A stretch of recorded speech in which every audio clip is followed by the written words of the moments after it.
Manano Nomas family, how are you? Hey, Kurt Von Onen here, and look at this, huh? Breaking out the fall cups, changing weather. Hmm. So I want to start out today talking about it starts with the young. It starts with the young. I'm up early today. Like if I open this window, you're not going to see sunlight yet. I don't think. Yeah, still dark. Oh, that feels good. Let's get some. Oh, that feels good. Let some cool air in. Um, Up early, and and now the dog's mad. Up early, and people would be like, why are you up early? Why would you do that to yourself? One, I used to really, really enjoy getting up early. I used to really enjoy getting up early. It's part of like my fitness focus concept, right? It's like the earlier you can get up, um, get a chance for mental health, mental clarity, a quiet moment, plan your day, uh, jump into your journal. If you write things down, if writing things down is for you, that's the way to do it. And then, one of my favorite things, do the work, right? It sets you up to be able to do the work. But, I hear from other people that go, well, I'm not a morning person. I'm a night owl. I work, I do. So no matter how you say it, there's not a great way to say it. For me personally, early mornings work out really good for me. And like once the weather turns, that'll be when I'm going to the gym in the morning and things like that. And so uh, today's going to be a fun one. So I'm up early, getting ready to go back to high school. Um, you heard that right, going back to high school. Going back to high school. I love doing this. This is one of the things that this is like a driver for me. This is one of the things that really drives me to be um, active, to have life, right? To have life. I go to the school. I go to the high school. They have a really fantastic auto body class there, and the instructor, open minded, good dude, well connected. And I told him, I said, hey, I've got 20 plus years of automotive experience. And I've worked for the OEMs. I don't mind coming in and talking to your kids because when you teach a class full of high schoolers, they there's certain gaps. There's always going to be gaps. Whenever you're teaching any body of people, there's going to be gaps. But with high school students, especially, they just assume that their instructors and their parents are stupid. It's just a thing, right? Because whoever they're familiar with doesn't meet their standards. But then when someone else comes in that's a different voice, it sets a new standard. And I recognize that. And so I'm not I don't get upset by it. If anything, I exploit it, right? So now I get to be the guy that shows up.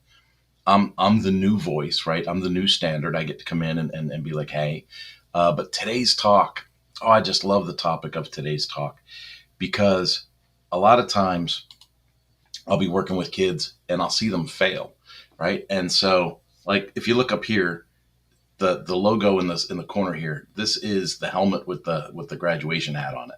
This is our Power Sport Academy logo. So we own a thing called Power Sport Academy. Manana No Mas owns the Power Sport Academy. And that's where we teach power sports dealers how to increase their parts and labor sales. And part of how we do that is this whole idea of from chaos to control. From chaos to control. Here's what here's what a lot of the students aren't going to know until I say it today.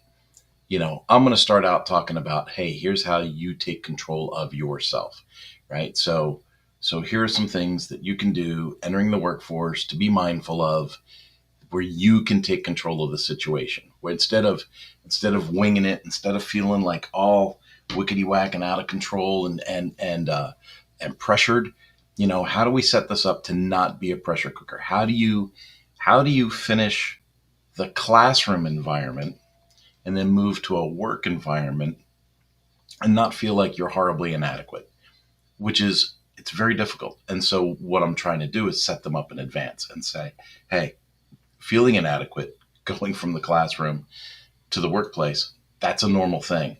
So don't let that tell you that you made the wrong decision or that you've gone the wrong way or, you suck. That's not healthy. Forget workable, right? It's not healthy. And so I want to give them that up front. Like, this is normal. Going from, even if you're the best student in class, you can have a really difficult time integrating into the workplace. But then I finish it up and I say, like the last slide is the dealerships don't know what they're doing either. So dealerships, shops, whatever you want to call it, repair centers, they don't know what they're doing either. And so so then I give them some helpful steps on how to overcome starting at a shop that doesn't know what they're doing. And when I say they don't know what they're doing, what I mean is they're a business. They've kept their doors open, right? They're as far as we know, they're not bankrupt. But here's the thing. A lot of these shops have zero for processes. Like they're going to work on one job and then they're going to start another job and then they're going to start a third job. And then parts are going to come in for one of the three jobs and they're not going to know which job to work on next. Um, that's what, like, you ever know when you're a customer and you're like, how come my car's not done yet? And then so then you call them and they go, oh, hold on, let me check. And then they disappear for 10 minutes and they come back and they go, oh, probably have it done on Thursday. Um, they had no intention of working on your car before Thursday until you called them because they forgot about it. It's a lot of shops have no process whatsoever. All they do is focus on the next emergency in front of them, the next complaint, the next person screaming at them. A lot of guys function in this space and live this way. They never set up a process.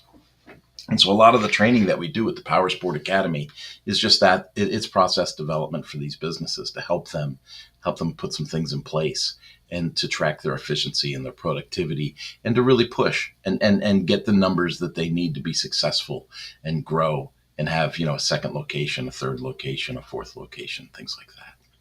And so today, there we go. There's my alarms. Time to get up. And so today's talk, I'm super excited about it because I address the students' apprehensions about leaving the classroom and going to the job workforce. But I also talk about how the place of employment probably isn't ready for them either. And so I give them some helpful information about, how to breach the topic of onboarding with a prospective employer and be like, hey, what's your process for onboarding? How long should this take? What are the expectations? Who will I be working with? Do you have, where do you store your special tools and how are they kept? And what's the process for using a special tool? All of this is, and obviously it's cross industry. This talk, I could give this talk working at a Burger King and it would work almost as well. But it's a really, really fun talk for me. I love doing this kind of stuff. I love working with the youth. Young people have a certain energy and some people might say, oh, well, they're disrespectful or they can't pay attention or they all have to have their earbuds in. They're all listening to music, but they're not paying attention. They pay attention to more than you know. They observe a lot more than we know. They've got some really good ideas. It's just we need to have a healthy approach to get to them and be like, okay, what are your thoughts? What were you thinking? How can I help you move forward? And once they realize you're invested in them, the tables turn a little bit. It's interesting. It's interesting to work with the folks, but that's where I'm going today. I hope you're going to have a fun day too. I'll talk to you later. Have a good one. Bye-bye.